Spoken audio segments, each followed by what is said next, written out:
Article 5 and reminding, these countries that should they be attacked, the U.S. would come to help them. Article 5, of course, states that if one member state is attacked, it's considered as an attack on them all, and then that could draw the other countries into that conflict.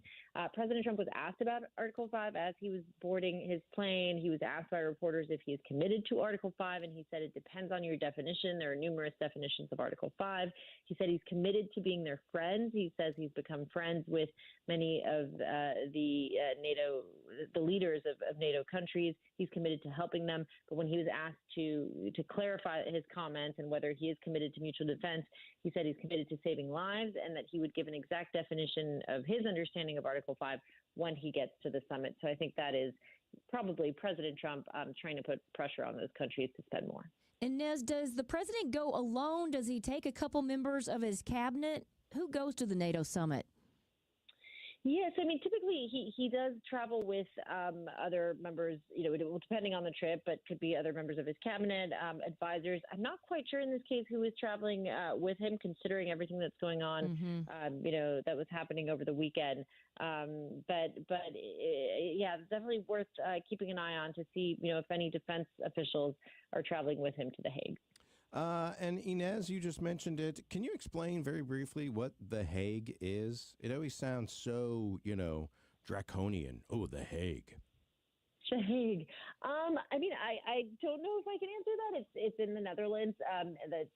It's a big I think hub for lots of European Union kind of meetings, and it's where there's a lot of kind of political activity there.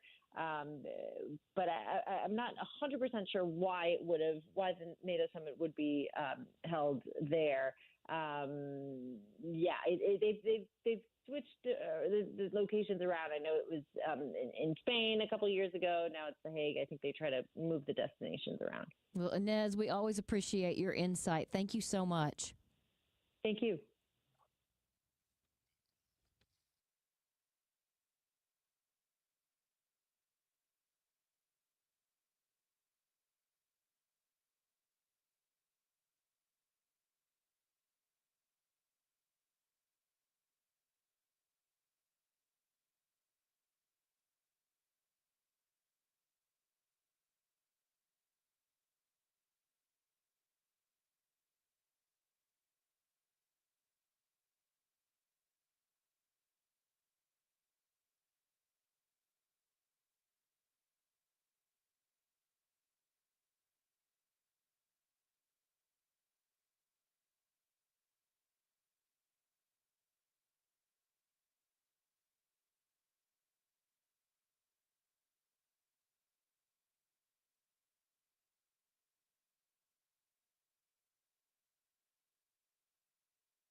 From ABC News, I'm Michelle Franzen. The White House is pushing back on an initial highly classified report by the Defense Intelligence Agency and U.S. Central Command on the U.S. military strikes on 3 Iranian nuclear sites. According to 2 people familiar with the early intel assessment, significant damage was done, but mostly to structures above ground, and likely only set back Iran's nuclear program by months. President Trump says Iran's nuclear sites were obliterated. ABC's Selena Wang is in the Netherlands, where President Trump arrived for the NATO summit. White House Press Secretary Caroline Leavitt, in response to our reporting and from CNN, she is blasting it, saying that this is a result of, quote, low-level loser leakers. And let me just read to you part of her statement. She says, quote, this assessment and the leak is a clear attempt to demean President Trump and discredit the brave fighter pilots who conducted a perfectly executed mission to obliterate Iran's nuclear program. Everyone knows what happens when you drop 14 30,000-pound bombs perfectly on their targets. Total obliteration. The president earlier warning Israel not to violate the ceasefire deal after a missile struck a residential building in southern Israel. He expressed anger, saying both sides violated the ceasefire when it began. We basically have 2 countries that have been fighting so long and so hard that they don't know what they're doing. Do you understand that? Israel lifting its emergency restrictions, allowing Israelis to go about their normal lives. In New York City, prosecutors rested their case today in the sex trafficking and racketeering trial of Sean Diddy Combs. And the defense also rested its case, calling no witnesses. ABC's Aaron Katursky is in Lower Manhattan. Prosecutors rested after calling 34 witnesses over the last 6.5 weeks, hoping that they help paint a picture for the jury of Sean Combs, not as the refined tastemaker that his carefully honed image created, but the jury returns Thursday when closing arguments are set to begin. You're listening to ABC News. I'm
.95 degrees at 4:03 with KTRS News. I'm Steve Potter.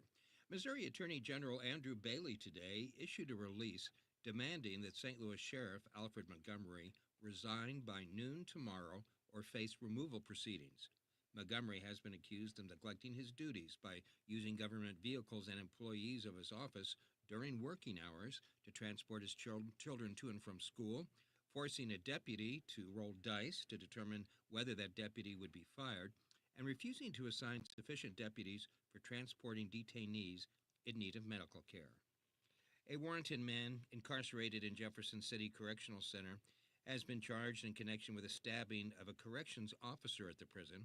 50-year-old Gary Owen Miller is charged with first-degree assault, armed criminal action, violence toward a Department of Corrections employee, and having a weapon at a prison. Miller is currently serving an 80-year sentence for charges including second-degree murder and kidnapping. A University of Missouri military expert is addressing safety concerns at Whiteman Air Force Base near Kansas City following last week's U.S. airstrike in Iran. Professor Stephen Quackenbush told KOMU in Columbia that Missourians shouldn't be too worried. I don't think that Iran really has a realistic means of targeting white men. The Missouri base is the only military unit that operates the B-2 bombers, which were used in the attack. To celebrate the Gateway Arch's 60th anniversary, the Jefferson National Parks Association launched a public mural competition this week. Local artists have until July 25th to submit a design that captures the spirit of historic St. Louis.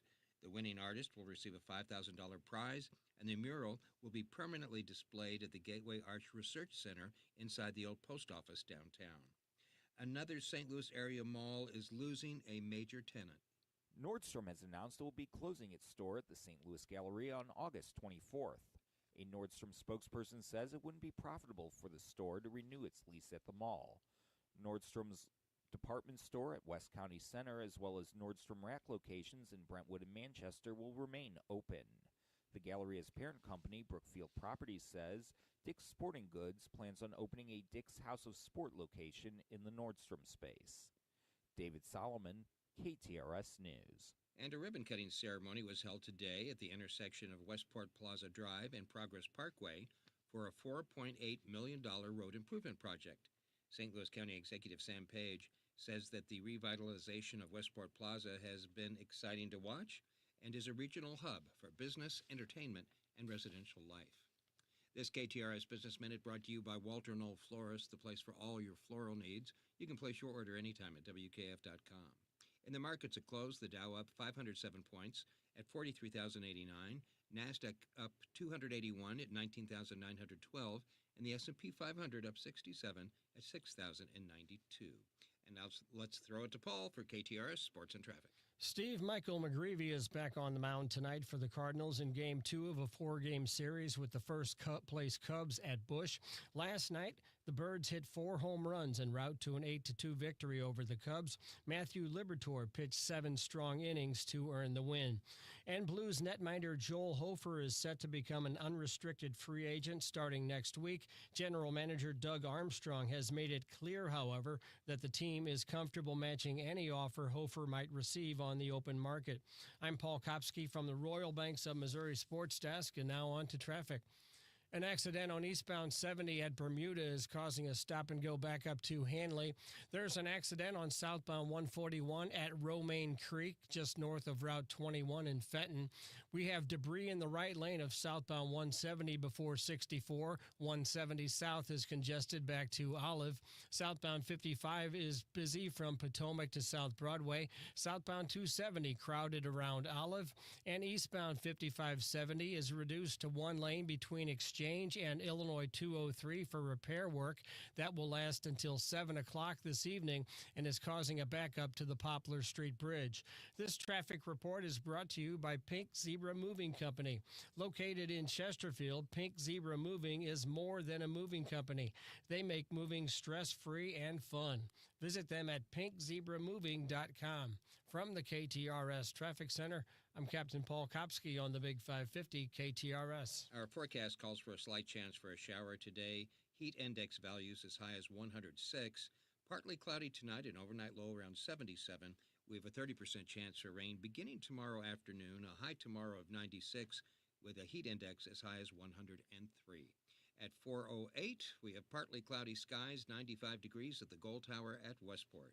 Steve Potter, KTRS News, the talk of St. Louis.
our headlines for this Tuesday afternoon, June 24th. Pappy's Smokehouse receives more national accolades. Big time.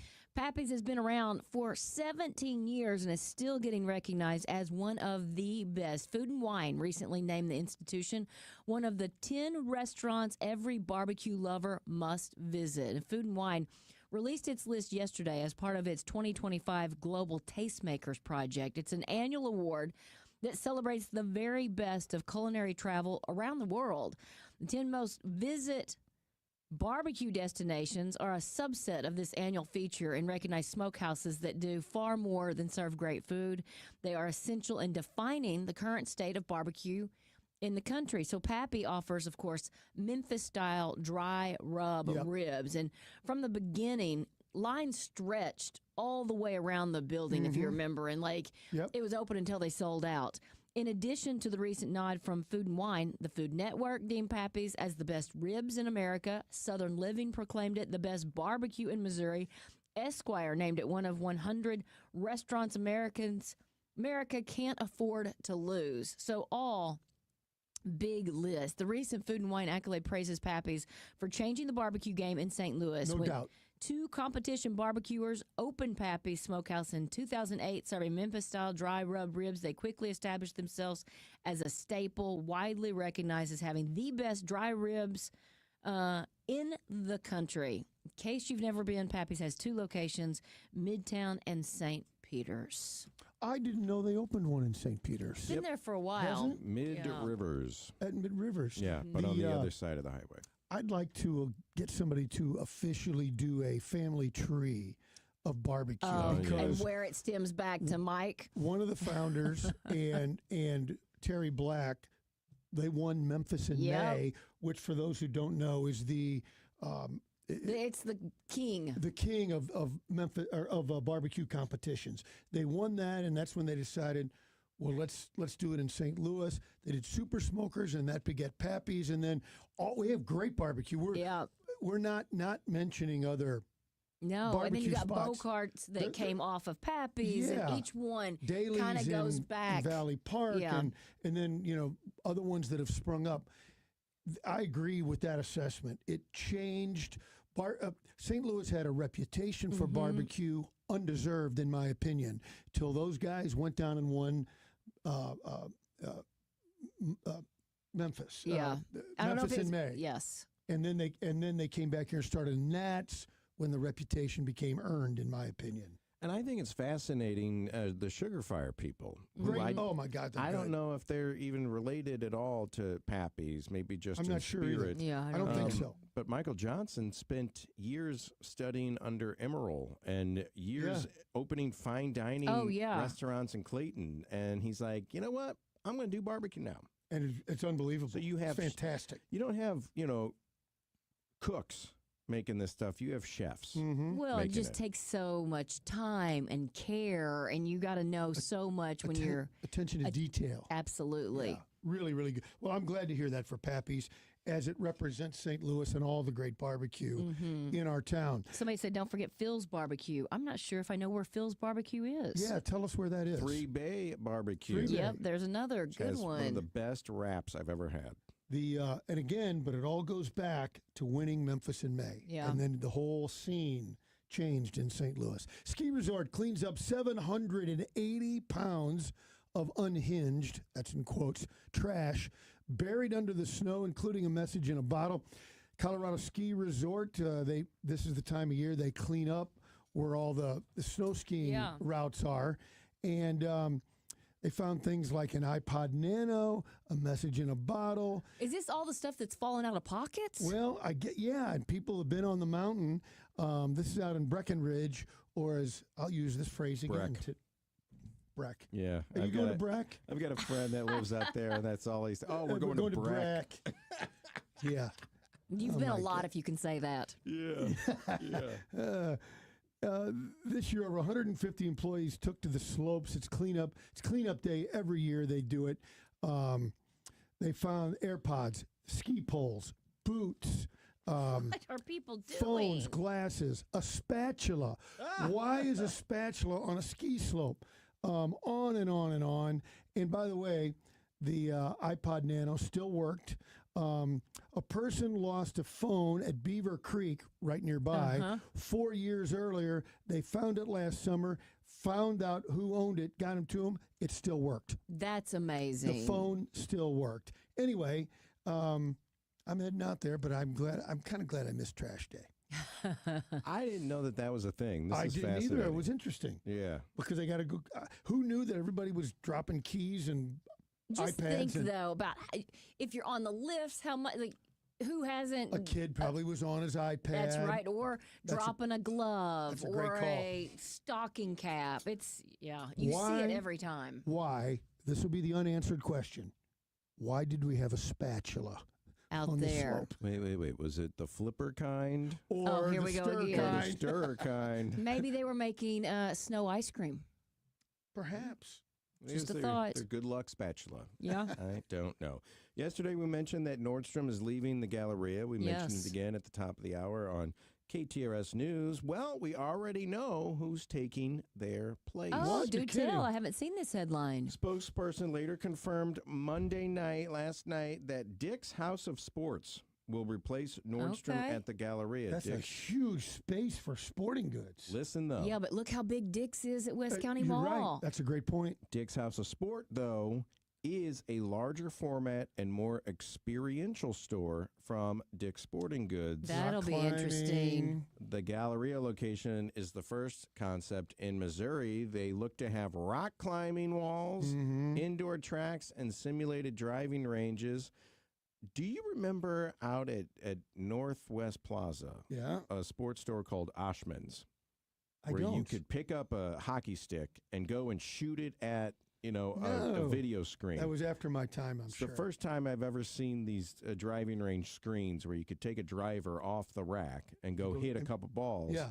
That's what this Dick's House of Sport is supposed to be. You want to buy the equipment? Well, why don't you go test it out first? Sounds neat. Yeah. Good luck to them. That sounds so cool. Because we missed some sporting goods stores that kind of went away. So I'm glad there's more in the sporting goods space. They are planning to open 100 House of Sports locations by 2027. And does it say when this one will be opening? Does not. All right. It does not. Well, I can tell you this. I haven't gotten back on the pickleball court yet because I had to wait for 6 weeks, but now I'm ready, and I'm leaner and meaner thanks to Premier You. They have helped me, and they can help you. Now, in case you're just tuning in, I worked on it myself for about 5 years, and I'm saying worked on it. I just kept gaining weight. It was 2 pounds here. It was 3 pounds here. And all of a sudden I look up and I'm 15, 20 pounds over what I want to be. And I thought I could do it myself. And I tried to do it myself and nothing moved the needle. I was introduced to Premier You. I went, had a consultation. They ran all kinds of blood work. They made suggestions. And here I am 7 months later, and I feel better than I have felt in 5, 6 years. I'm fitting into clothes that I had in a box ready to ship off to Goodwill, but now I can actually wear them again. And so if you're looking to get back to you, call Premier You. They have 2 locations, one in Swansea, one in South County, both super easy to get to. Customer service is fantastic. You can call them at 618-750-LIFE and set up an appointment, or go online, premierumed.com. That's med.com. I'm telling you, if I can get back to my goal weight, I promise you, you can too, with the help of Premier You.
The Blues jersey is going to look a little different next season. Chris Kerber, the voice of the Blues, joins us to discuss. Welcome back to the show. Hey, how are you? I am fantastic. So, is this considered a throwback jersey? How do you describe it? No, it's considered a rebirth. Reimagined, reborn. To me, and it's really kind of awesome. It's taking what has been some real passionate fan reaction to the Winter Classic Busch Stadium jersey. Mm-hmm. Love those colors, right? Yep. It's taking those colors. It's taking the logo, cleaning it up for the digital age, for today's age, making, even though it's not quite as thin as the Heritage Note, right? Yep. Getting the colors back, sharpening the edges. It looks like a historical note, and yet it's new, right? Which is cool. So that's why it's being just kind of remastered. It's sort of like, if you listen to a piece of music from the Beatles, from the 60s, but now it's redigitized and remastered, how much clearer it sounds now. That's pretty much what the St. Louis Blues have done here, and it's awesome. Yeah, everybody's going to like different styles, but I have to believe, based on what's been done here, that the fan response to that Winter Classic jersey was overwhelming. And I just think if I may mix my metaphors here, the Blues have hit a home run with these unis and the logos and the secondary logos, which are really cool. Well, and that's kind of the big thing here is first off, sticking with the logo, the Blue Note it's just such an iconic logo. It's just taken so long to not taken so long, but in 50 plus years, 57, 58 years of existence, you see that Blue Note. If you're any kind of a sports fan, you don't even have to be an NHL fan. Right. You see that logo and you're like, that's the St. Louis Blues. Yep. Yeah, right? For sure. And so you've got to honor that past, and they did that. And this one kind of looks like the way they've done it is you look at it and you go, boy, this could be like as if any Blue Note from any jersey of any era, really, except for maybe the red, the red. No, can't do that. No. Yeah. I like the red. Yeah, Josh. No, Josh. The young kids love the red one, man. It was crazy. But anyway, but what they kids, Josh. He said kids. And if fans go online to stlouisblues.com, there's a great video, and you can see it on all their socials, narrated by Jim Montgomery, right? Yeah. And you're going to see Colton Parayko wear the jerseys, right? So the home blue is now, and by the way, the color blue, guys, there wasn't a name for it. Oh. Right? So that's why when you see, if you go online, you can even see it. It shows you the PMS color of the blue, right? There wasn't a name for it.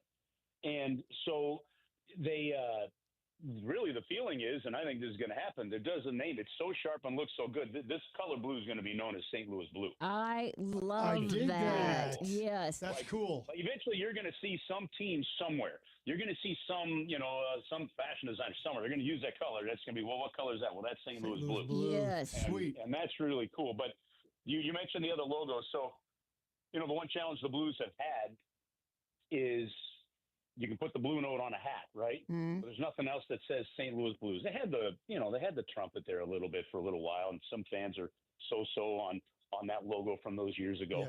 Yep. But what they've done is they've created 3 tertiary logos. So you've got the Fleur, right? The yellow Fleur, which is going to remind you of the St. Louis. Love that. They came up with an STL, right? That looks distinctive to the Blues. It's brilliant. And the S and the T basically form a treble clef.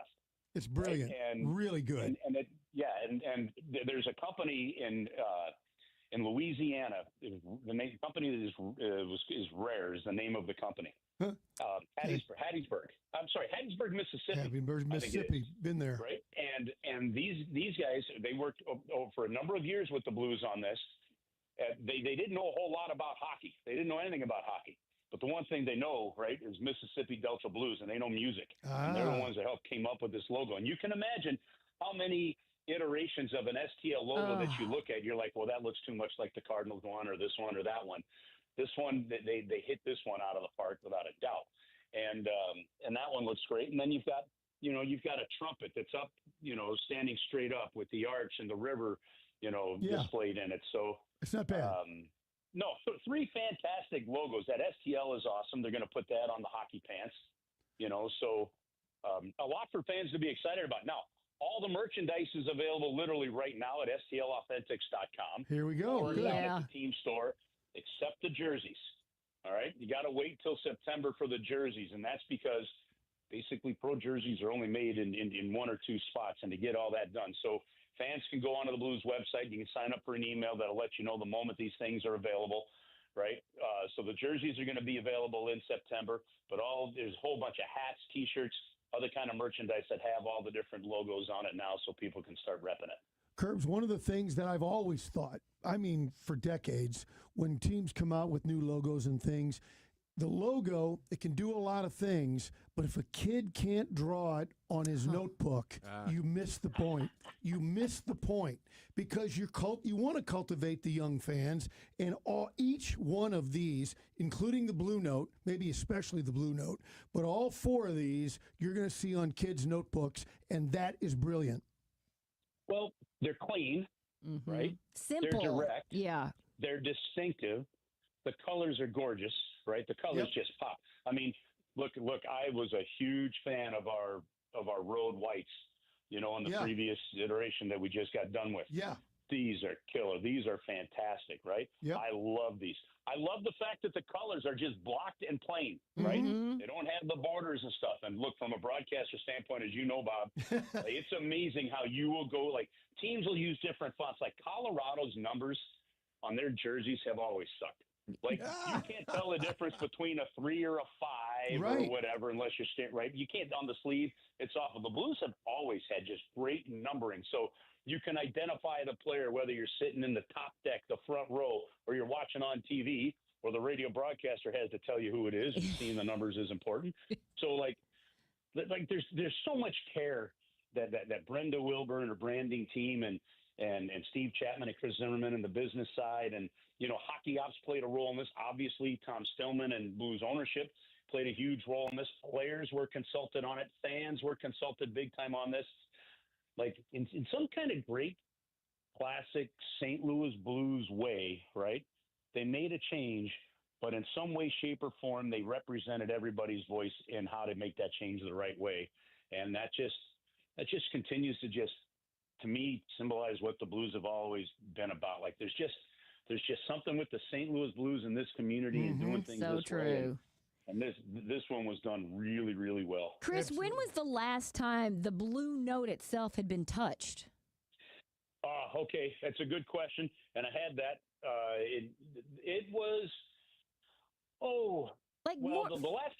the last time the main logo was touched, you got to kind of go back to 08 where they had at least on the third jersey they had the circular one. Yeah. But you're talking about the late 90s. Okay, it's been a minute. Late 90s to early 2000, right up in there. Oh yeah, it's been, it's really been a while since this is. And if you notice, you'll notice the edges because you got to stay with the times, right? And if you go look at that. The Blue Note that had some red in it, but it had blues over the top, how rounded it was. Yeah. Well, things like that in today's digital world, when you're talking about video boards, when you're talking about, the digital signs that fly around the arena on the facades, right? Yeah. When you talk about social media use, video use, that's all so much more prevalent and important now than it ever used to be. And keeping those clean, crisp, sharp edges actually enhances the look of your own logo throughout all those different uses. And I mean, thoughts like that were even put into this. Hey, before we let you go, July 1st, big time for the summertime in hockey is always big. You got a hint of anything? And also, how are you doing? Are you chomping at the bit to get going again? Okay, truthfully, yes. Normally, you might have asked me that question right now, and I'd have said, no, I'm perfectly fine being in the summer, and I'll look forward to the winter when we get there. Right. I actually really can't wait for this next I hear you. I'm so pumped up with what this team did. Me too. A full year under Jim Montgomery, some more growth. Now, you got the draft coming up this Friday. We have a season ticket holder party downtown for that. So, I mean, again, the Blues always doing what they can to make sure that they value their season ticket holders. Right. Yeah. And so I'll be there emceeing it. I think Jim Montgomery is going to be speaking at it. I'll be interviewing him and talking to Tony Feltrin, who's in charge of our draft, and Tim Taylor, our player personnel director, and others. So that'll be great for some season ticket holders down there. That's Friday. So the draft is Friday. Free agency starts, a week from today, July 1st. Wow. We met with Doug Armstrong yesterday. He doesn't, at least with what he told us, you never say never. He doesn't look to be overly active, I would think, and be willing to overpay. As he said, if you take what you value a free agent at or a player at, and you go to sign him on July 1st, you pretty much are adding 20% to that value. Now, if you think that 20% is worth it, you go get him, right? So I don't look for a whole lot of activity on July 1st. What I do anticipate is the Blues clearly have a need to strengthen down the middle at center, right? You have some contracts now that before you had certain no trade clauses that now have modified no trade clauses where guys have to give you whatever the clause is, 15 or 10 teams they can or can't be traded to, right? That opens up flexibility that the Blues haven't had in the last few years to adjust, whether it be the defense or some forwards, that kind of stuff. And so the one thing I do know, guys, is in Doug Armstrong's history with the Blues, he's never stood pat. Okay. Yeah. And it's never, we finish with this group. Let's see what happens if they improve 5%, right? This group proved they can be a playoff team. There's no reason not to expect that same thing next year, right? So I don't expect major stuff. I think there's an opportunity maybe for one, but I don't expect major stuff, in terms of signings.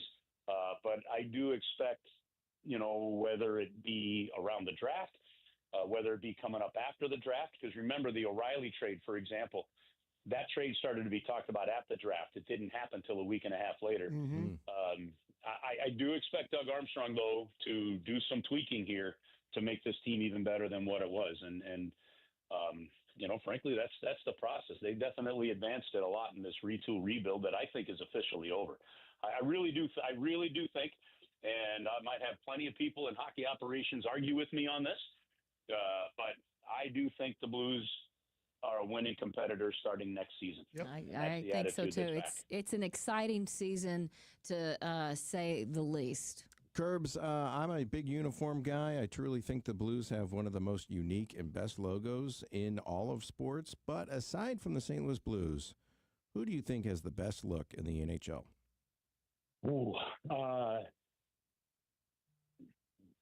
The best look in the National Hockey League. I like Toronto. There's so many. I like Toronto. Yeah. The Leaf, yeah.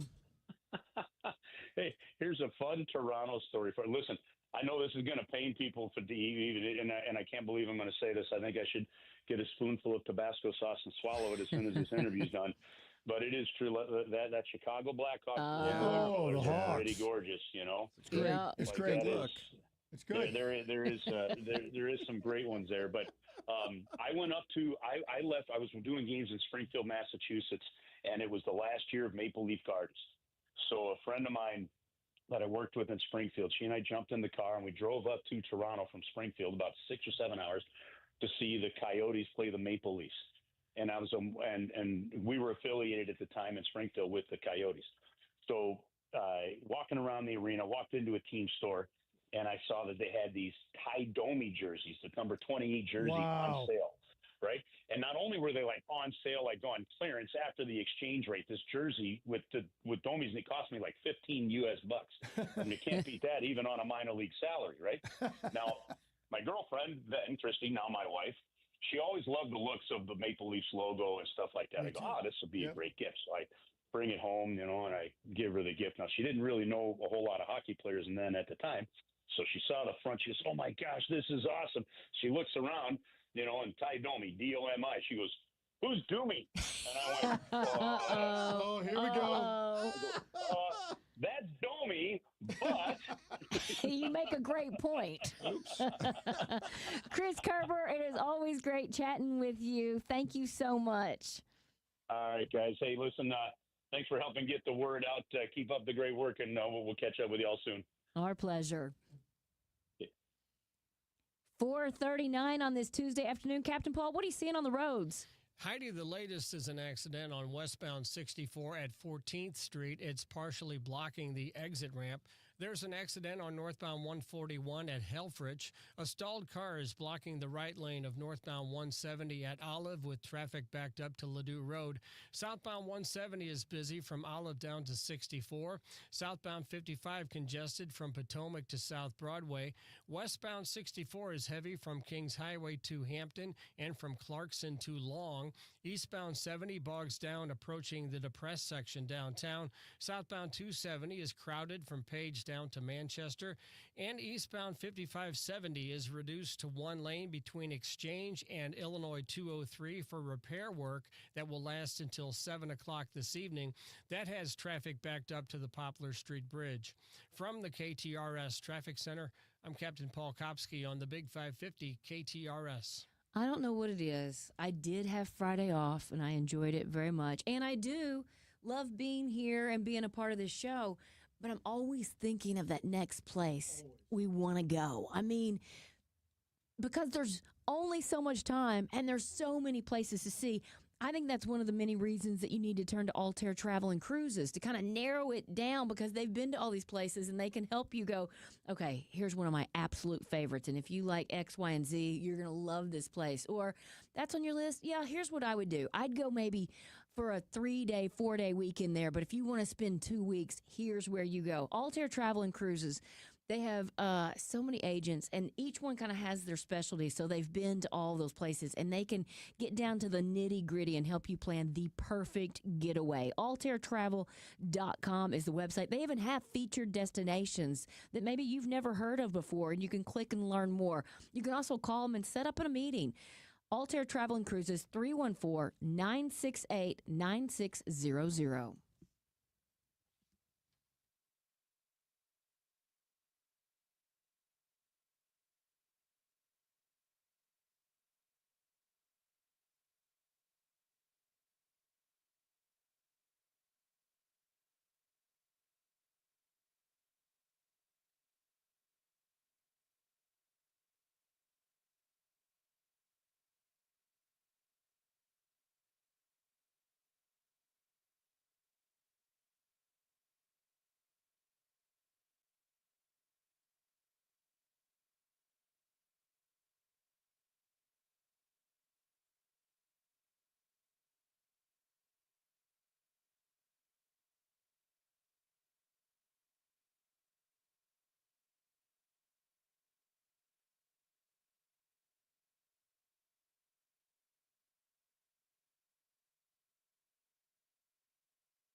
You don't get to hear reporters share their own stories very often, and I know that took a lot for Jordana, and it's really, I think, paints a clearer picture of what is going on. Right now, Captain Paul's going to paint a clear picture of what's happening on the roads. Heidi, an accident on eastbound 64 at 14th Street has traffic jammed back to Jefferson. There's a crash on northbound 141 at Helfrich with traffic backed up to Big Bend. Southbound 170 is busy from Olive down to 64. Southbound 55 congested from Gasconade to South Broadway. Westbound 64 is heavy from Kings Highway to Clayton Skinker and from Clarkson to Boone's Crossing. Eastbound 70 bogs down approaching the depressed section downtown. Southbound 270 crowded from Page down to Manchester. And eastbound 5570 is reduced to one lane between Exchange and Illinois 203 for repair work until 7 o'clock this evening. That has traffic backed up to the Poplar Street Bridge. This traffic report is brought to you by Neighbors Credit Union. If you're ready to upsize, downsize, or first-time home buy, turn to the team at Neighbors Credit Union. At Neighbors Credit Union, you'll find great rates, expert advice, and personalized friendly service throughout the entire home loan process and beyond. That's just what you'd expect from a great neighbor. Apply online today at neighborscu.org. From the KTRS Traffic Center, I'm Captain Paul Kopsky on the Big 550 KTRS. It's kind of hard to believe that almost 70 years ago, a bold vision became a reality. And I'm talking about SSM Health, Cardinal Glennon Children's Hospital. And what you might not realize is it was built by the community for the community. And now that's the way they still operate. It was founded on the belief that every child, no matter their circumstances, deserves world-class medical care. And it's because of the generosity of people like you that they can do exactly that. I mean, Cardinal Glennon has provided life-saving treatment to more than 10 million children since opening its doors in 1956. That's amazing. Those numbers are crazy. So that could be state-of-the-art equipment that has helped them get to the place that they are. It could be program-specific improvements. It could be new hospital programs. But whatever you donate, you know that you're truly making a difference, not just there at the hospital, but to all the families that entrust the care of their child to the doctors and surgeons and nurses and therapists. If you want to learn more, read some of the truly moving stories, go to glennon.org.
ABC News, I'm Michelle Franzen. We're learning more about the U.S. military strikes on Iran's nuclear sites. An initial highly classified report by the Defense Intelligence Agency and the U.S. Central Command suggests significant damage was done, but mostly to structures above ground. According to two people familiar with the early intel assessment, the U.S. military strikes on Iran's nuclear facilities likely only set back the program by months. Pressed on Iran during a Senate hearing today, Vice Admiral Brad Cooper, deputy commander of CENTCOM, didn't discuss the status of Iran's nuclear program, but says Iran maintains considerable capability when it comes to missiles and rockets. At the tactical level, I think they've been degraded. I think the degree to which that degradation has taken place, particularly in the last 12 days, is best discussed in a classified form. The fragile ceasefire between Israel and Iran holding for now after both sides launched strikes. President Trump earlier warning Israel not to retaliate after a missile struck a residential building in southern Israel.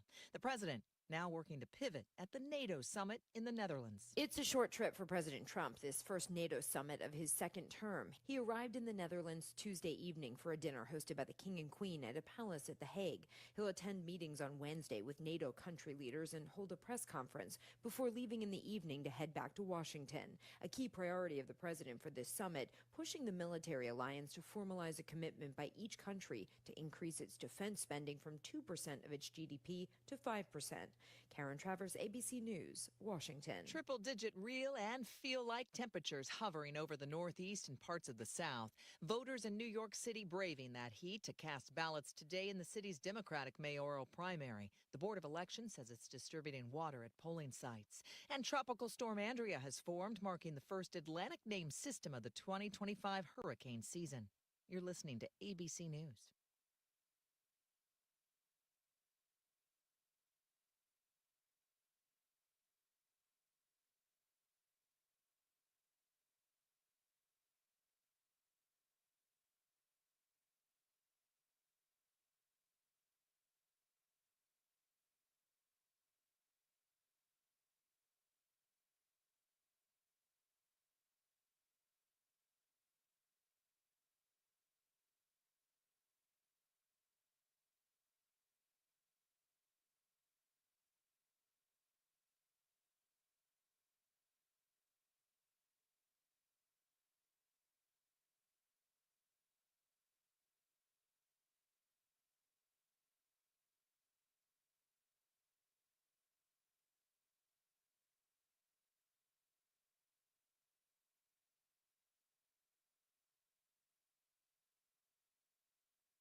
"94 degrees at 5:03 with KTRS News. I'm Steve Potter. Missouri Attorney General Andrew Bailey today issued a release demanding that St. Louis Sheriff Alfred Montgomery resign by noon tomorrow or face removal proceedings.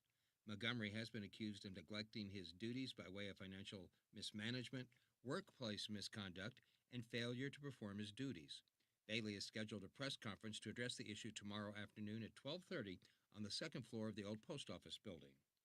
A heat advisory remains in effect for most of the KTRS listening area until Thursday. We'll have today's forecast coming up. Meanwhile, Ameren is offering some tips to stay cool while reducing your electric bill.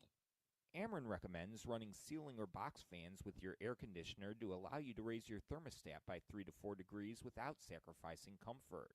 Ameren also recommends you change your clean filters, close blinds or drapes, cook smart by grilling outdoors or using small appliances like air fryers or slow cookers to reduce excess kitchen heat, and investing in a smart or programmable thermostat that automatically adjusts settings when you are away, saving the average household about $180 per year.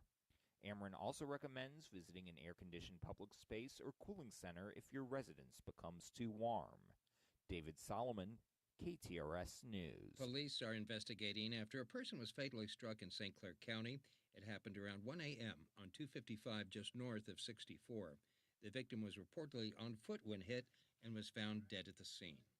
The Missouri Parks Association has donated 3 track chairs to be used at Missouri State Parks, which doubles the number they currently have. The chairs are electric all-terrain wheelchairs that allow guests with limited mobility to partake in outdoor activities on trails that aren't suitable for regular wheelchairs. The track chairs are sturdier and use tank-like tracks instead of wheels. Use of the track chairs is free, but reservations are required at least 2 days in advance. More information is available at mostateparks.com. As we hear in this report, something big is happening at City Museum. A new experience is coming to the City Museum in early July, which the museum says is their largest new feature since 2018. Their website says, "Step into Labyrinth, a first-of-its-kind experience where art, architecture, and adventure intertwine. Every twist leads to a new story." The new experience will include the Labyrinth's maze and a slide that the museum says is their third largest and one of their fastest, bringing guests through the center of the museum and onto the second floor. Labyrinth opens at City Museum on the 4th of July. Sobe Bay, KTRS News. And an elk that escaped from Grant's Farm last night has been euthanized. The elk escaped just before 8 p.m. and was seen roaming around Gravois Road and Grandview Drive. St. Louis County Police and officials from Grant's Farm were able to lure the elk back to the farm, but the farm's veterinarian determined that the elk had sustained a life-threatening injury. This KTRS Business Minute is brought to you by Walter Knoll Florist, the place for all your floral needs. Place your order anytime at WKF.com. In the markets at close, the Dow up 507 points at 43,089, NASDAQ up 281 at 19,912, and the S&P 500 up 67 at 6,092. Now let's check in with Paul, who has KTRS Sports and Traffic. Steve, Michael McGreevy is back on the mound tonight for the Cardinals in Game 2 of a 4-game series with the first-place Cubs at Busch. Last night, the Birds hit 4 home runs en route to an 8-2 victory over the Cubs. Matthew Liberatore pitched 7 strong innings to earn the win. And of the sideline players for St. Louis City SC, it appears as if only Conrad Wallum is set to possibly return for Wednesday night's match with Orlando.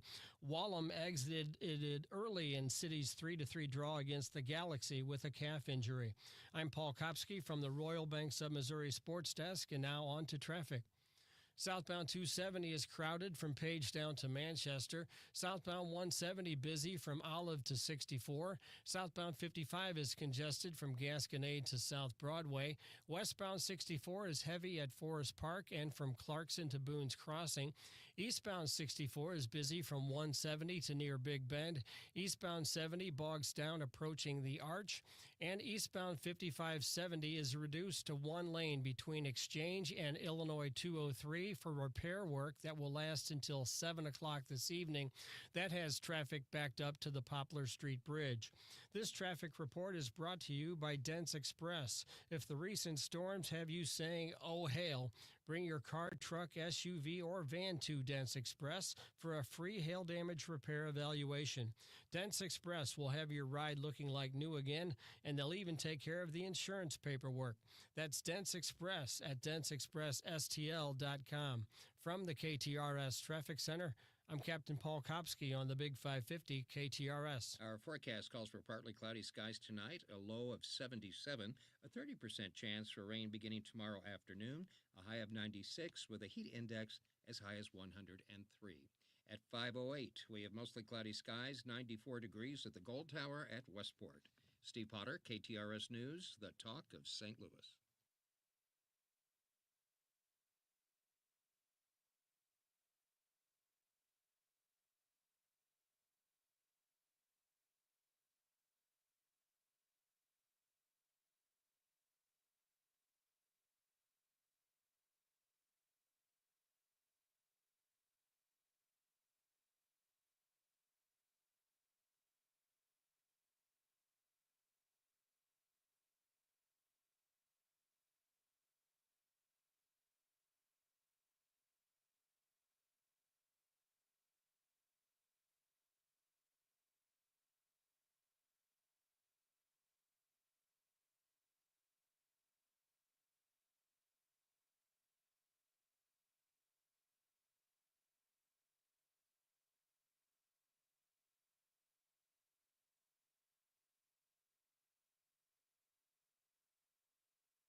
we often talk about the civic and business groups trying to bring more business to downtown St. Louis. Joseph Blanner is an attorney and co-founder of Industry Group Construction Forum, who is working to add a regional plant to grow the population. Thank you so much for stopping by the studio. You and the group you're working with, you see this as an urgent problem. Has it gotten worse? Yeah, so if we look at our 50-year population lag from 1970 to 2020, our population growth was severely behind our peer regions. Mm-hmm. So, for instance, Memphis, Kansas City were about 4 times our rate of growth, and regions like Indianapolis, Minneapolis, they were about 5 times our rate of growth. Now, that trend, so St. Louis, we grew at about 19%. So these other regions grew at a much higher rate. And over the last several years, from 2020 to the present, our region, and that's the entire MSA, has actually declined in population. Can you point your finger on what those other cities or areas did better than we did? Well, the whole point of the effort that I'm engaged in isn't to speculate on what the causes of the population lag and loss are. The whole point is to try to bring together a collaborative group to do an evidence-based assessment of this. And what we're proposing is kind of a 3-step approach. The first, after we convene different groups from throughout the region to collaborate on this issue, the first step is to recognize that this is an existential threat to our region. Mm-hmm. Once we recognize that, the second step is to focus on this issue and this issue alone, not get sidetracked on ancillary issues. And then the third step is we want to do an evidence-based analysis that's coordinated by East-West Gateway Council of Governments to try to map a course forward that all of the different groups that have agreed to be a part of it get involved with. You mentioned East-West Gateway Council of Governments, and this is a group that's been around since the 60s, but I don't think we hear much about them. Sure. So East-West Gateway is a collaboration or a convening of governmental entities. So each of the counties in our MSA are part of East-West Gateway. The board is made up, for instance, of county executives. Like I think the current chairman is County Executive Page, but Mayor Spencer, County Executive Ellman, County Executive Gannon, County Executive Kern, they are all members of the board, and it is our metropolitan planning organization. So it's a natural group that could spearhead this effort. But it's not just a Missouri problem. You're bringing in the Illinois side as well. The graph you brought in, St. Clair, Madison County, they're losing people too. So this is their problem, their fight as well. That's right. It's an entire MSA problem, which includes, for instance, St. Clair, Madison, and Monroe counties. And so as we look at those counties as well, they're struggling in terms of population growth. And so this is an entire regional problem. It's not just a city problem. It's not just a Missouri problem. It's a regional problem. You know, and it's fascinating because even on this show, we talk so much and everybody talks about downtown and we compare downtowns to other cities. But the region survives as a region, not just because of some boundaries to whether it's city of St. Charles or St. Louis or Belleville or wherever. It's the whole region that survives or doesn't together, right? Yeah, I think that's right. I mean, at the end of the day, I think we have a tendency to think that certain portions of the region are doing just fine. For instance, over the last 50 years, St. Charles County has grown exponentially. But as we look at their rate of growth over the last few decades, we see that it's slowing substantially to the point where its growth is very slow. And if you talk to demographers, they'll tell you that most of their growth is now over 60. Really? That's interesting, too. Yes. Well, you know, what's fascinating about that, it's grown so fast with all the schools and the districts and out to Wentzville. So we're seeing that the growth, it's not stopped growing, but the decline is precipitous. Yeah, I mean, now what we see happening is as their rate of growth slows, we see Warren and Lincoln counties' rate of growth accelerating. But overall, despite the fact that those counties continue to grow, as a region, as a whole, we're losing population, and their rate of growth has slowed considerably. Mm-hmm. So you and Chip, you're working on the region itself, but what do you hope that we can get the region to do? Do we want to just keep people here? Do we want to bring people in? What is the goal? Well, so we're in a demographic winter, and what that means is we ultimately have more deaths and births and more seniors than toddlers. So even if we keep everybody that's here, it's not going to stem our population loss. We are naturally going to lose population. So the only solution is we need the in-migration of new people into our region, whether that's from other areas or other places. We need more people from outside of the region to come in. And in your opinion, is that getting bigger businesses to move to the region? Is it that there's less fighting, if that's maybe too strong of a term, between the different counties, and that we just bring them to this entire region and don't worry about which county gets them? Well, so Chip and I, and the approach that we're suggesting, and the approach that various organizations have bought onto, we think that it's important to go through this process and not to have, for us not to speculate on what the causes are of the problem. Instead, what we want to do is go through an evidence-based analysis to determine what our peers have done successfully and what might be implemented here. And then once we get that back, like I said before, we're working with 15 different organizations now, different organizations, all the way from like the Engineers Club of St. Louis to the Fenton Area Chamber to the Hispanic Chamber. All these different groups have signed on to be a part of this process. And the goal would be at the conclusion for them to own part of the solution. I love that. So we've heard about how the county talks about the city. We've heard about how St. Charles County talks about the city. I'm not crossing that bridge. I don't know how Madison and St. Clair County talks about the city. But have you noticed in your research and talking to people that we are too divided to ever try to come together and work on a singular problem?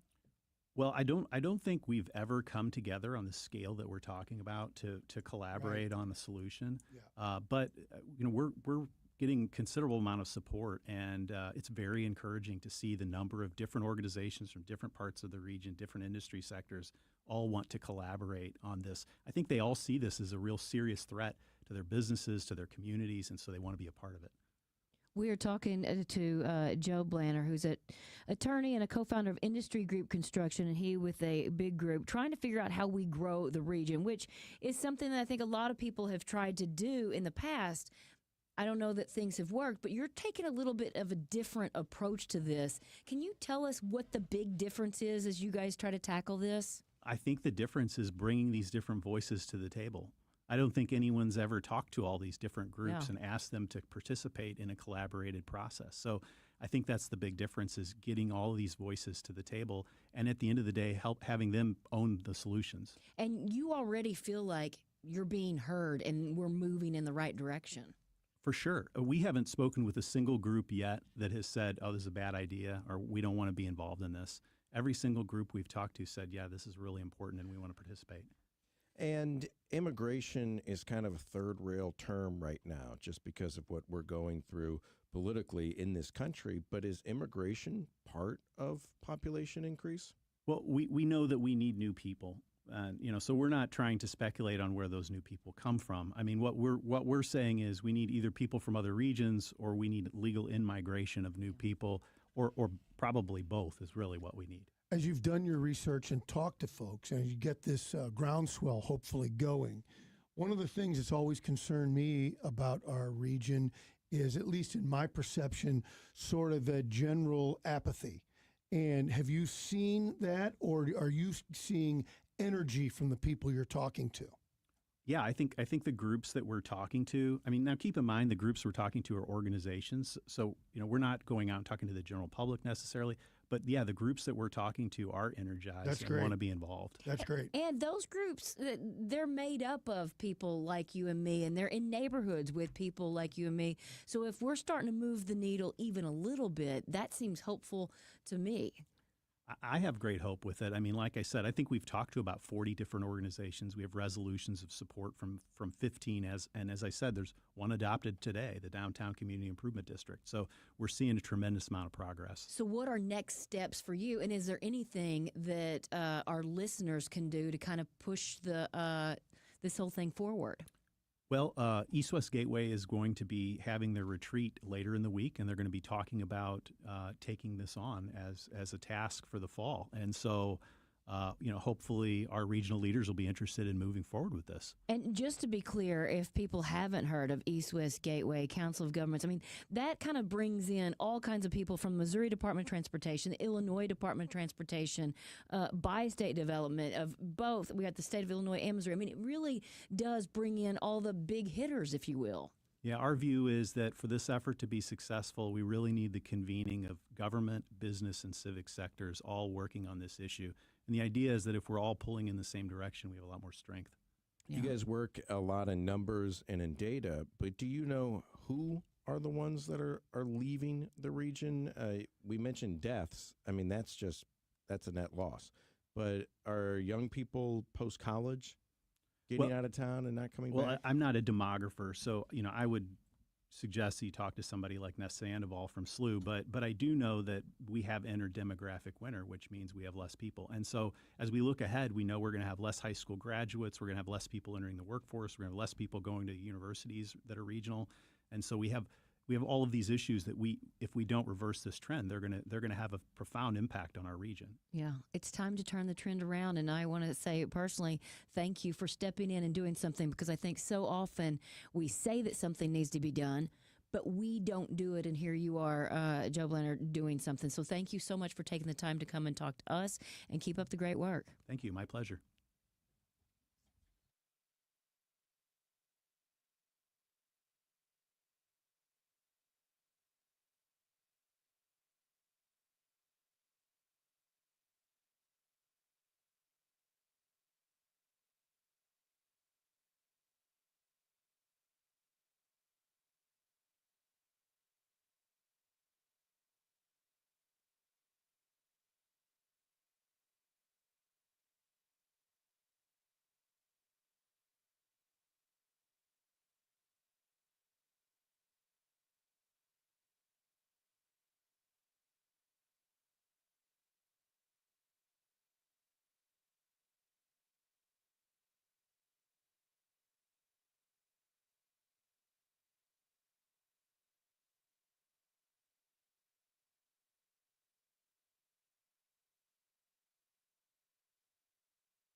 Now, why can I not put my thumb on what this song is from?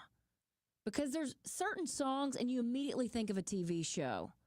Am I alone in this, or is there? I don't think I know this song. Gosh, it's Might played be in a something. commercial. Isn't it weird whenever I hear Rock and Roll by Led Zeppelin, I think of Cadillac. You know, is that wrong? Yes. For all the years, the Beatles never wanted to sell their songs because Nike took it, and they all the classic rock's been sold. Yeah, it makes me sick. They did a commercial for Revolution. Is that bad? That these songs are now hearing on Will Ferrell do "Go Your Own Way" makes me retch. It makes me retch. I hate it, and I hate him for it. But everywhere, that was a Chevy commercial that was everywhere. Yeah. So it's just. It's interesting what sticks with you and what kind of just goes in one ear and out the other is what I think. Speaking of, they have ranked the best rock summer songs. And when I say they, there's always a website or and this is ultimateclassicrock.com. Don Henley, The Boys of Summer, is the top of the list. I think that's a great song, but I think it's an autumn song. Oh. Because it's late summer. It's late summer. Yeah, you're right. Going back late August, going back to school. It's always used for baseball, though, isn't it? Doesn't it feel like it kind of comes in there because it's the Boys of Summer and it just reflects it? That's what I think of, anyway. But he says in the lyrics, after the Boys of Summer are gone. Yeah. Yeah, I think there's a little more melancholy to it when I listen to it. I agree. What about But it's a really good song. Surfing USA. And do you call that a rock song? There's the it Beach was Boys back are then. rock. Yeah. Yeah, I think so. Surf music. Yeah, I think that fits. California Girls also on the list. Both versions. Yeah, I was gonna say David Lee Roth. Yeah, I'll take it. That is true. Summer of '69 is always, I think, a good one with Bryan Adams. No, it's funny because he was like, 6 in 1969. Yeah. So did he write it? Or did he just sing it? He wrote it. He's commented on what it means, and he says it was just a feeling, like the summer of '69, the peace, love, all that stuff. Did it just flow better that way? Probably. It sounded better than the summer of '76. Yes, that's exactly right. Mr. Blue Sky, do you consider that a summer? I like it, ELO, but I don't think to me, it doesn't hit me as a summer song. Yeah. Here Comes the Sun, of course, Summer Nights. There's some good ones. I don't necessarily ever make a summer song playlist. It's always something else. You're about to go on vacation. Soak Up the Sun. It's not on here, and that's one that I would have immediately thought I think I would of. put that by Sheryl Crow. I would put that at the top of the list, I think. Well, I'll tell you what is kind of sad. Other than the Go-Go's, which they put at number 4, Vacation, there's not another woman on here. See, Sheryl Crow should be on there. You know, these are songs that are about summer. Yes, but they to are. Me, a summer song is the song that is everywhere that summer, like Sabrina Carpenter. Well, you're saying like the hot song of summer. I think it's a different description. As opposed to be associated with summer. Yes, somebody says Jack and Diane. I hate that song, sorry. I love Mellencamp. Is it just overplayed? I'm a big fan. Or you, maybe. Yeah. There's a YouTube video of a guy who does the whole song. That's hilarious. The only lyric he sings is "Sucking on chili dogs, sucking on chili dogs, sucking on chili dogs, sucking on chili dogs." That's funny. Yeah, it's not bad. Somebody said the summer of '69 was Woodstock, so maybe that's what he's writing Trying to about. harken back. Yeah. Have you ever hearkened? I've hearkened. Okay. A time or two. Yeah. Right. How fast did you hearken? Well, let's don't get I'll personal. probably hearken again. You think? Yeah. All right. All right. One of these days. 5:30 on the nose. Captain Paul, what are we looking at? Oh, Heidi, we're looking at an accident on eastbound 70 at Jennings Station, blocking the 3 right lanes with a stop and go back up to Hanley. Southbound 270 is crowded from Page down to Manchester. Southbound 170 busy from Olive down to 64. Southbound 55 is congested at South Broadway. Broadway. Westbound 64 is heavy at Forest Park. Eastbound 64 is busy around Clarkson, also from 170 to near Big Bend, and from Chestnut across the Poplar Street Bridge into Illinois. Eastbound 70 bogs down approaching the Arch, and eastbound 5570 is reduced to one lane between Exchange and Illinois 203 for repair work until 7 o'clock this evening. That has traffic backed up to the Poplar Street Bridge. This traffic report is brought to you by Neighbors Credit Union. If you're ready to upsize, downsize, or first-time home buy, turn to the team at Neighbors Credit Union. At Neighbors Credit Union, you'll find great rates, expert advice, and personalized friendly service throughout the entire home loan process and beyond. That's just what you'd expect from a great neighbor. Apply online today at neighborscu.org. From the KTRS Traffic Center, I'm Captain Paul Kopsky on the Big 550 KTRS.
Amazon is expanding same-day delivery to 4,000 rural cities. It sounds like a logistical nightmare. Alex Stone, ABC News correspondent in L.A., joins us with more on that.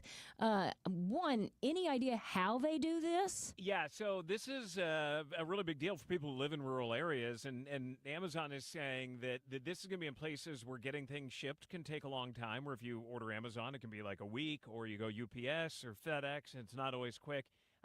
And when getting to a well-stocked grocery store may not be possible. Maybe there's like a Dollar General, in a town, but that's about it. Or it's really far away and you're way out in the middle of nowhere. So what Amazon is saying is that they are going to do same-day or next-day delivery, 4,000 rural small communities and towns by the end of the year. They are investing $4 billion to do this. That they want to be the go-to when somebody needs paper towels or batteries or diapers and they can't go to a store, or they don't want to go to the store to just grab that one thing. So it's going to be free same-day delivery if you spend over $25, kind of like it is now for many more populated areas. This is Jamil Ghani, Vice President of Amazon Prime, telling us. That is based on two big innovations. One is regionalizing our network and using hybrid hubs. So they're going to use these what they call hybrid hubs, which are going to be buildings in rural areas where they're going to stock the things that people in that area want the most. It's going to be rural customers. They say they already know that what they call the everyday essentials of what they buy most are bottles of water, nuts, disinfecting wipes, soap, makeup, vitamins, batteries, sandwich bags, and paper towels. And that is going to be the type of stuff that they stock these buildings with to be available same day. They're also going to use AI, though, to predict what you are going to order next, or somebody in these areas, where it's going to know the weather and, what people are coming to the area for around that time of the year and what people are doing. And so say it believes that somebody is probably going to buy wireless headphones or a beach towel. They're going to pre-stock that stuff, expecting somebody is going to order it, and they think they're going to be right. And he says, of the top items reordered through same day, 90% of them are in the everyday essentials part of our store. That part of our store is growing twice as fast as the rest of Amazon. So they have been doing this a little bit, and they already know the most popular items for same-day delivery in rural areas. In the western part of the U.S., it is K-Cup type coffee pods where people don't want to go to the store or can't go to the store and get them. In the South, it is phone chargers and bottled water. In the Midwest, it is paper plates and mascara. I would have thought the Jersey Shore, but yeah, that's the Midwest. And in the Northeast, it's batteries and fruit snacks for whatever reason. Wow. So they kind of know what the popular items are. And then Walmart is also expanding drone deliveries and now they're not going same day, they're going 30 minutes or less. In 5 more states, 100 stores, mainly in Georgia and around Georgia, as they're getting that handled. And smaller items, they're not going to bring you a cabinet hanging from the bottom of this thing. But if you need, a cold medication or something, that they can put it into the drone and then it comes. So both of these companies are really trying to be the one that you turn to when you want quick delivery, that you don't want to wait 3 days to get batteries or even next day. You need them today, and you order them, and a few hours later they're going to be there. And now they're trying to really make their way into the rural areas where people don't have that luxury that in more populated areas we've had for the last couple of years, where they say with this system that they're going to be able to do same-day delivery. Staffing is an issue all across the country, especially in rural areas. Has Amazon said that they've ever had any problems finding drivers? It's a good question. They say they're going to hire 100,000 people to do this. There were headlines a couple weeks ago that they were laying off many thousands because they were going to use AI, and that was in, headquarters and computers and that sort of thing. Now with this, they're going to be hiring 100,000 different types of workers. This is going to be in the distribution centers and in their hybrid hubs and drivers, but they're going to need a lot of people to do it. And they said that they think they can do it. Well, Alex, you kind of touched on this a bit, and I did grow up in a place where really a Dollar General and maybe a grocery store was all you had. This is going to be big competition for those Dollar General stores. Yeah, no doubt. At this point, it's not going to be fresh items, so still Dollar General will have a leg up on that, where you go into remote areas and they do have fresher items. Eventually, Amazon may want to get into that. Already in more populated areas, that they do offer grocery items, like true fresh grocery items, because of their ownership of Whole Foods. But they may be able to get into that at some point. And they're saying next day or same day or next day. So there will be items that they could do next day that they may not have in the hybrid hubs, but they can ship in overnight to the hybrid hubs that are going to be more complex items or less ordered items that they can then do next day instead of same day that right now might be a week. You go to some rural areas and Amazon is like in 5 days, they'll get you an item. And they're going to speed all that up. So there's a lot they got to figure out.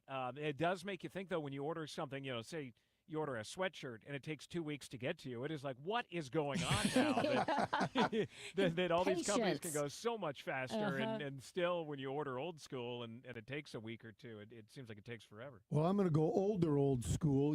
This is the same philosophy as really how cable television started. People in the rural areas couldn't get TV, and they invented cable, which takes us to where we are now. It is interesting that same kind of idea, cable was newer technology. Now we have new technologies to serve the rural areas with shopping. Yeah. You think about Starlink or HughesNet or any of those, that kind of internet replaced the cable TV model, that now people can get internet wherever they want and get live TV wherever they want. But you're right, in this is a good example of kind of doing the same thing, but with shopping and trying to, at least Amazon is saying eventually, kind of make everything equal, that whether you're in a big city or far outside, that you can get healthy foods and different things pretty easy without having to drive an hour and a half to a grocery store, that it will come to you and that they'll be able to service those areas. Alex, I'm fascinated that people are having bottled water delivered to their house regularly. Yeah, I mean, I guess they can't get it other places, or it's too Maybe expensive. they have bad tap water? Yeah, or just the ease of, maybe they're older, or they just don't want to carry the cases of water. A lot of families with kids, or kids drink a lot of bottled water. I don't know why they're getting it delivered so often, but a lot of people aren't going to want to pick it up, or maybe they don't have a car to go to a store and carry it back, that now it just arrives on your doorstep. Yeah. Alex Stone, ABC News correspondent there in L.A. Thank you. You got it. Thanks, guys.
Let's talk a little entertainment news. By now, you've probably heard that they're doing a fourth Meet the Parents. So far, Ben Stiller, Robert De Niro, Owen Wilson are returning, along with the addition of Ariana Grande. Nobody has said much about what role she'll play, but Barbara Streisand might not be back. She says, OMG, they'd have to pay me a lot of money because I didn't get paid what the other people got paid, and I am very...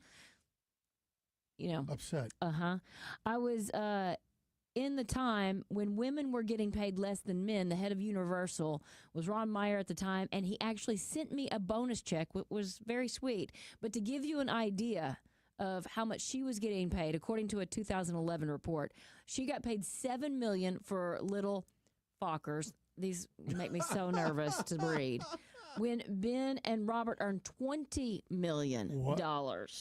Yeah, Dustin Hoffman apparently got 7.5, so she wasn't too far under them. So we'll see if they bring her back. But they had a little smaller role, but she was such a huge star. Yeah. Her and Hoffman both, that surprises me. It does me too.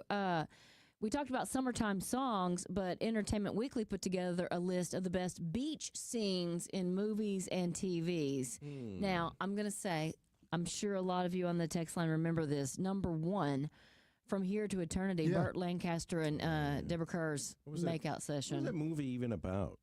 Is it a war movie? Yeah, it's leading into Pearl Harbor. Okay. Was that in fact the end of the movie is the attack on Pearl Harbor. Is it a good movie? It's really good. Is the beach scene supposed to be taking place in Hawaii? Yeah, it is. Okay. It is in Hawaii. I've been to the beach. Okay. Yeah, and it's Sinatra's comeback. In The Godfather, where Johnny Fontaine wants that movie. That's act like a man. That's supposed to be Sinatra trying to get the role. The role in From Here to Eternity. Interesting. Oh, very. Yeah, that's now the I big want to comeback. watch it. Barbie. There's multiple beach scenes. That's coming in pretty hot. Beach? Yes, there are. Hey, are you not remembering which ones? No. That's what they say. Beach? Beach. Baywatch, which... Yeah.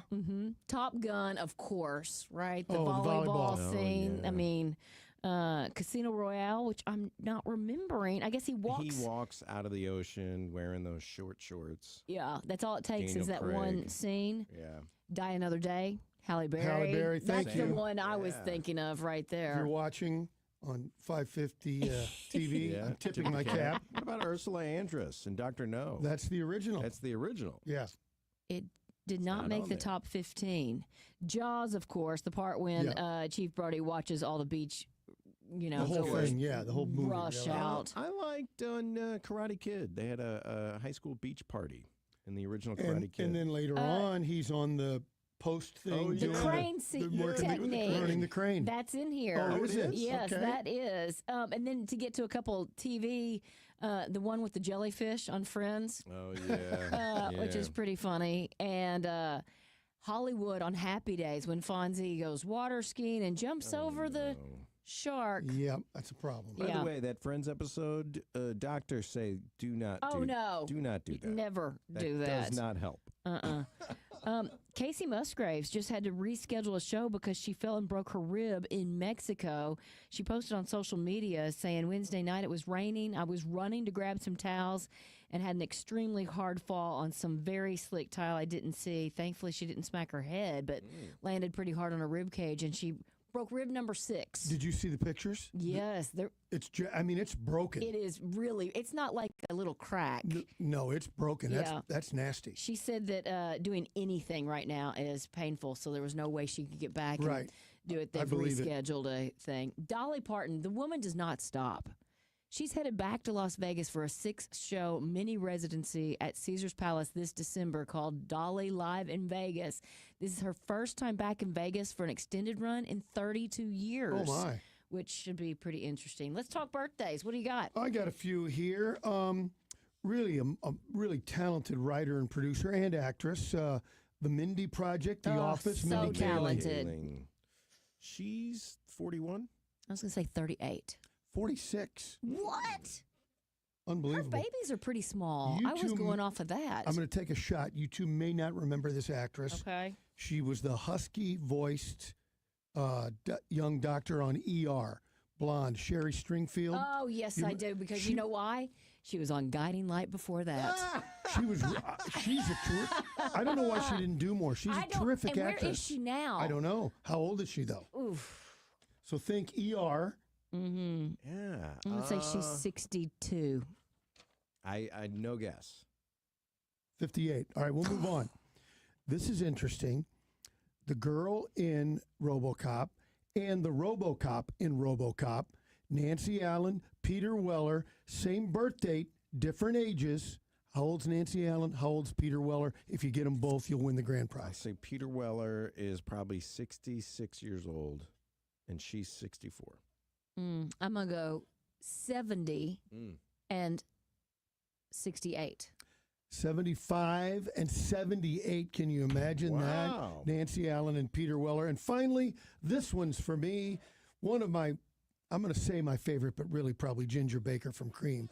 My favorite drummer from Fleetwood Mac. He's one of the two guys that have been it from the beginning till now. Mick Fleetwood, who now lives on Maui. He does. I've watched a story on him, and he just seems so cool. Cool. So chill. Yes. How old is Mick Fleetwood? 79 years old. 80.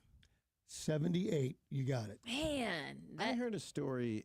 I don't know if this is true, but somebody was having auditions for a new drummer, and some guy in a spacesuit showed up and just wailed and nailed it and knocked it out of the. I'm like, oh my gosh, you're hired. Who are you? And he took his helmet off, and it was Mick Fleetwood. I've never heard that. You've never heard that story? I was just, we had a thing at our parish cover band deal. Great guys of the band 81. Pete Sausage. Oh, Pete. Yeah. He's the lead singer for that. Anyway, they did Werewolves of London. Mick Fleetwood was the drummer on Werewolves of London. Was? Yes, he was. Wow. Was he wearing a spacesuit at the time? Yeah, I think he might have been for fun. Yeah. You know, I don't know if that's a true story, but it sounds like something that you would write about in maybe a nonfiction story, maybe a memoir of Mick Fleetwood. You can find it all at St. Louis County Library, and then some, I should say, because they have a little bit of everything. If you're getting into researching where you came from, St. Louis County Library's large genealogy and local history collection is open to the public. And the new Emerson History and Genealogy Center at the Clark Family Branch, it's massive, and you will be amazed. It contains thousands of family histories, digital archives, the databases just go on and on. There's even detailed maps. But most importantly, in my opinion at least, there is a trained staff at St. Louis County Library's Clark Family Branch that can help you start your own family history project, because I don't know about you, but I have no idea where to start. It also includes a memory lab where you can actually record family histories, and then the equipment to digitize those old photos or even convert the VHS tapes to digital files. You can learn more about everything St. Louis County Library has to offer, slcl.org.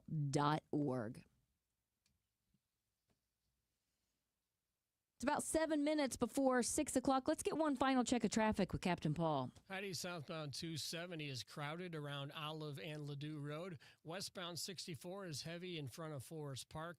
Eastbound 64 congested from Chestnut across the Poplar Street Bridge into Illinois. And eastbound 5570 is reduced to one lane between Exchange and Illinois 203 for repair work until 7 o'clock this evening. That has traffic backed up to the Poplar Street Bridge. This traffic report is brought to you by Pink Zebra Moving Company. Located in Chesterfield, Pink Zebra Moving is more than a moving company. They make moving stress-free and fun. Visit them at pinkzebramoving.com. From the KTRS Traffic Center, I'm Captain Paul Kopsky on the Big 550 KTRS.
All right, let's wrap this show up with a random or two. All right, the Mick Fleetwood story is he showed up in a fireproof asbestos suit to try out for Spinal Tap, which is a joke band itself. Yes. Yeah.